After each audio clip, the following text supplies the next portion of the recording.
Hola, ¿qué tal? Como en cada uno de los vídeos, en primer lugar daros una cálida bienvenida al canal de Castertech VE. El micrófono lo utilizo porque tenía pensado esta mañana hacer un vídeo en el que se veía detrás de mí el amanecer, pero hacía muchísimo viento, muchísimo frío y no estaba lo bastante preparado como para aguantar el aire. Y en primer lugar me hacía muchísimo ruido el protector, aunque sea para el viento, pero se escuchaba igual. Y tras varias tomas, después ya el día había amanecido, me di cuenta de que no merecía la pena el vídeo porque había muchísimo ruido. Pero igualmente quería utilizar el micrófono porque para eso hace un par de años que lo compré. Y aunque no he podido utilizarlo porque al final no he salido nunca a la calle a hacer preguntas a la gente, igualmente quería hacer un vídeo así como si fuera un reportero de televisión, que lo veo a veces ridículo porque habiendo micrófonos inalámbricos que se pueden poner en la solapa, no hace falta tener el micrófono en la mano, pero bueno, parece que se ve más profesional el tener el micrófono en la mano y por eso hago este vídeo así con este micrófono. Y quería comentaros un par de anécdotas o un par de cosas interesantes o cosas que pasa a la gente que tiene el vehículo eléctrico, que bueno, que tenemos pues algunas cosas que hasta que no tienes el coche, en primer lugar, todos los miedos que tienes no se te van a quitar hasta pasado un par de semanas o incluso meses. Pero después hay unas cositas que te das cuenta, sobre todo si tienes ya software de monitorización, monitoras tus viajes. Esto, pues antiguamente yo también lo hacía con un cuaderno de a bordo, donde ponía, por ejemplo, los kilómetros. Una cosa que al tener que hacerla a mano en aquella época, pues lo ibas dejando. Y en el caso del vehículo eléctrico, pues te monitoriza todo de manera automática. Y llegas a conclusiones que te quedas un poquito parado.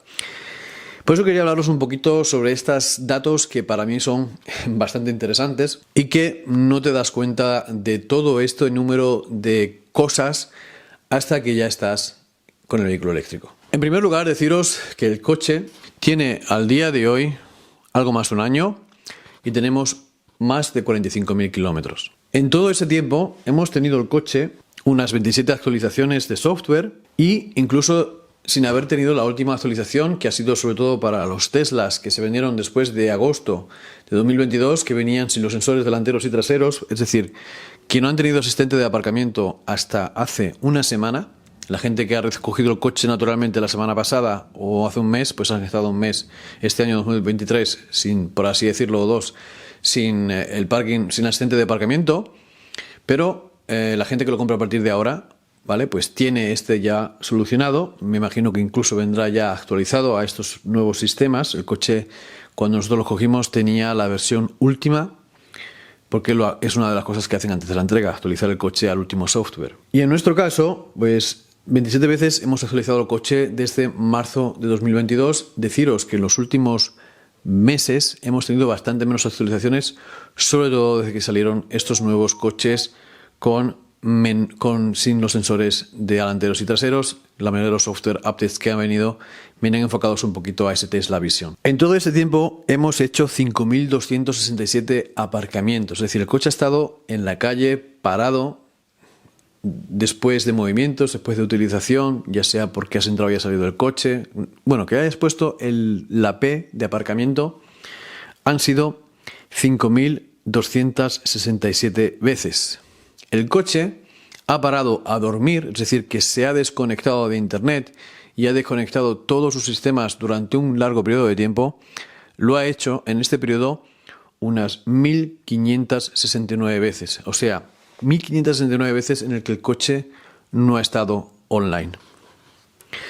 Por otro lado, deciros que hemos hecho conducción o hemos hecho trayectos de conducción en 3.456 ocasiones. Hemos hecho ya sea un trayecto, por ejemplo, de aquí al punto A, coges a una persona, entra en el coche, sigues tu trayecto, dejas a la persona, entra otra persona. O sea, todos estos trayectos contados juntos de ir, venir o parar en un sitio en medio y seguir después en el viaje, lo hemos hecho, pues como os he dicho antes, 3.450 veces. No te entiendo. Y otro dato quizás importante es que el coche de gasolina, yo tenía un cuaderno que escribía, después hice una tabla de Excel donde ponía los kilómetros con los que echaba gasolina y cuántos litros he echado de gasolina y cuánto me ha costado la gasolina, que era una cosa que al final la empezabas a hacer muy ilusionado y después pues la ibas dejando, después lo hice digital, empecé otra vez y lo hice y después lo fui dejando.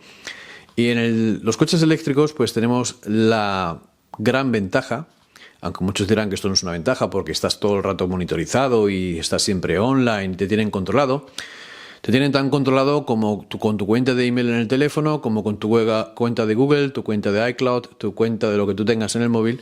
También te tienen controlado, ya sea en Twitter, en TikTok, en Instagram, en lo que sea, tan controlado como el coche. O sea, no hace falta ir al coche para saber qué o quiénes están en el coche y qué es lo que haces en el coche, porque al fin y al cabo ya estás monitorizado igualmente, aunque no quieras, porque seguramente algún dispositivo lo que utilizas en casa, una televisión, un monitor, lo que tú quieras en casa, tiene seguramente menos de 8 años y como tiene menos de 8 años, seguramente tiene una tarjeta SIM dentro de su sistema que bueno, que ya sabemos cómo se comunican estas cosas. Además tenéis vecinos con un router de internet y bueno, no vamos a entrar en esta política de datos.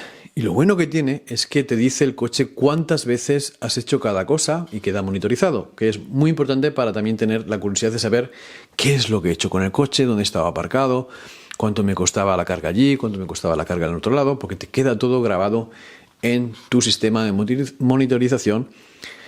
Incluso yo, en mi caso, tengo la cronología con Google Maps, me da igual, desde hace ya un montón de años, desde que se activó esta función, y yo la tengo siempre encendida. Me da igual que sepan dónde estoy. O sea, qué tontería. Y además, ¿cuántas veces hemos cargado el coche? Una cosa que, como he dicho, en el coche de gasolina, pues yo tenía una media de 1,5 veces a la semana, por lo tanto unas 50 a 70 veces al año.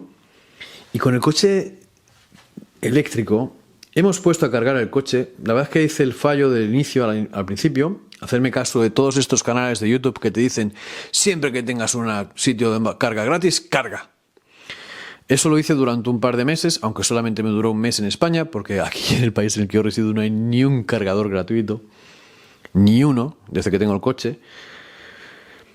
Y la verdad es que hemos hecho unas 459 cargas con el coche y me he acostumbrado a hacer cargas entre el 20% y el 100%, que es lo que aconseja Tesla, y no cargar durante medias, a no ser que tenga que ir a hacer un viaje o lo que sea. Y si voy a llegar, por ejemplo, a casa con un 7, con un 6, con un 5, con un 4, con un 3 o con un 1%, no cargo hasta llegar a casa y después cargo hasta el 100%. Si veo que no voy a ser capaz de cargar al 100% porque tengo que hacer otro movimiento, pues cargo el coche en carretera, en carga rápida, pero intento llegar siempre a 20% o un poquito por encima y no intentar llegar muy por debajo. Intentar cargar siempre entre un 20% o un 18, 19, no mucho más abajo, hasta el 90 o 100%. Como veis, cada persona tiene su manera de cargar. Yo pienso que cargar siempre que puedes hace que el coche se cargue todo el rato y que no tenga una referencia buena. Y además que así el coche tiene ciclos y los ciclos son un poquito más limpios. Sabe cuando se descarga totalmente la batería, cuando se carga totalmente. Y si no es todo siempre como un poquito a medias, nunca sabes si está descargado o descargado del todo. Y pienso que el BMS trabaja un poquito mejor si haces unas cargas más programadas, más tranquilo, con un poquito más de desgaste y de carga. Pienso que es bueno para el coche, bueno para la batería en realidad. Voy a ver que esto está un poquito torcido. Que haya un sentido común en cuándo cargo y cuándo se me descarga el coche. Pero bueno, esto es mi manera de pensar. Cada persona saldrá ahí diciéndome lo contrario. Y otra de las cosas que os puedo decir es que estuve hace un mes más o menos en un evento y habló una persona. En esta universidad se hacen test de estrés a las baterías de carga y descarga de los vehículos más habituales en Europa. Y una de las empresas que mejor cierra o que menos degradación ofrecen o representan son justamente las baterías de los Teslas. Otro detalle que se me ha olvidado deciros en el tema del seguimiento y monitorización de los coches, de que sepan algunas empresas dónde estás y dónde no estás, el simple hecho de tener un teléfono móvil o un teléfono que utiliza internet, la proveedora de servicios tiene que saber en cada momento dónde está tu teléfono para poderte ofrecer una mejor red. Es decir, aunque digan que no saben de quién es el teléfono, la verdad es que las antenas saben cuándo tu teléfono se va a conectar con ellas, porque está haciendo un seguimiento on time, real, al mismo tiempo que te estás moviendo, para, como os acabo de explicar, tengáis siempre la mejor cobertura posible. Y creo que era un vídeo que quería hacer hace ya tiempo, hablaros de estas experiencias. También podría contar cómo son las experiencias estando en cargadores, qué clases de experiencia podemos tener, como vemos que hay gente que está fuera del coche mientras que carga, como hay gente que se queda dentro del coche mientras que carga. Muchísima gente nos cuenta experiencias de cuando van a cargadores, que hablan con otras personas. Yo he hecho pues el 30% de mis cargas, o sea, de esos 450 veces que he cargado, el 30% han sido en cargadores y supercargadores de Tesla y de otras empresas. En muchas de ellas he estado solo, en otras hemos estado 12 coches aparcados y cargando, en otras incluso todos los coches cargando, todos los cargadores completos. Y normalmente la gente no es tan simpática como se cuenta. Lo primero, porque la gente que suele ser simpática son gente que tiene hace poco tiempo el coche, que tiene preguntas, y la gente que ya tiene el coche muchísimos años o muchísimo tiempo ya no le preocupa tanto el cómo funcionan los sistemas. La verdad es porque son sistemas plug and play, sobre todo en los supercargadores de Tesla, enchufas y ya está. Y en otras empresas, como puede ser Fastnet, también es plug and play. Tú lo enchufas y la primera vez tienes que hacer pues poner la tarjeta de pago, etcétera, y después ya puedes cargar siempre igual que en Tesla. Y en tu día a día normalmente las aplicaciones que sueles utilizar las tienes, es decir, que también es más o menos plug and play, o con 2 pasos o con pasar una tarjeta ya se fue.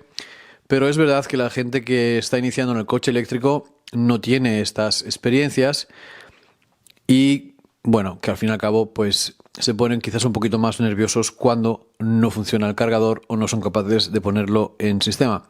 Y como he dicho, normalmente es muy poquita gente con la que te comunicas, y normalmente con la gente con la que te comunicas suele ser gente que tiene hace poco el tiempo el coche, y la gente que tiene más tiempo ya el coche ni siquiera se presentan a hablar contigo.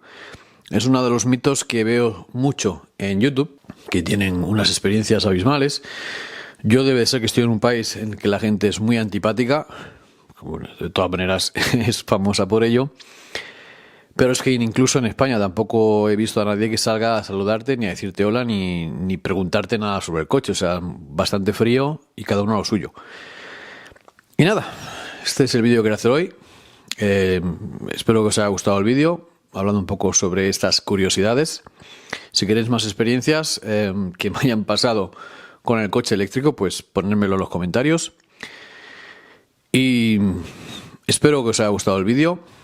También os pediría que si podéis aportar algo al canal, o sobre todo suscribiéndoos al canal, compartir los vídeos y etcétera, os estaría muy agradecido. Y nos vemos aquí en CastorTech VE, que tendría que estar en la calle, pero que estoy aquí, en un próximo vídeo. Gracias. Chao.